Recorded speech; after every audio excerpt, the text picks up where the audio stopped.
इस वक्त बातचीत करने के लिए हमारे साथ मौजूद हैं बीजेपी के वरिष्ठ नेता और पूर्व केंद्रीय मंत्री मुख्तार अब्बास नकवी जी। ईरान ने एक बड़ी राहत भारत को दी है, क्या कहें?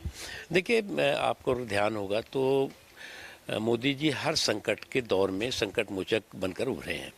चाहे वो भुज का भूकंप रहा हो, चाहे कोरोना का कहर रहा हो, और चाहे उनके प्रति राजनीतिक असहिष्णुता और अस्पृश्यता का दौर रहा हो, भारतीय हितों को सर्वोपरि रखते हुए वो लगातार बिना रुके हुए, बिना थके हुए आगे बढ़ते रहे। और इसी का नतीजा है कि पूरी दुनिया जब इस संकट के दौर से गुजर रही है, उसमें भारत के लोग उस संकट से उसका असर कम से कम पड़े या बिल्कुल ना पड़े, इसके लिए काम कर रहे हैं और उसका असर आपको दिखाई पड़ रहा है। लेकिन जिस तरीके से विपक्षी दलों का रवैया है, उसे आप क्या कहें?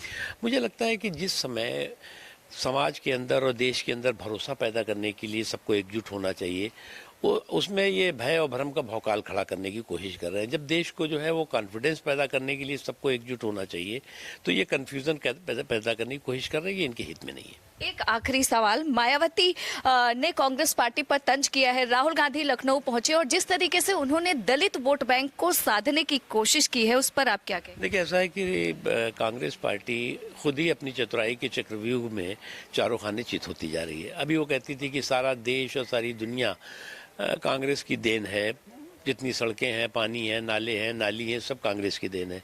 अब खुद उनका गुब्बारा उनके ही पुराने साथी फोड़ रहे हैं, तो हम क्या कर सकते हैं। धन्यवाद हमसे बातचीत करने के लिए। दिल्ली से इंडिया पोस्ट न्यूज के लिए ममता चतुर्वेदी।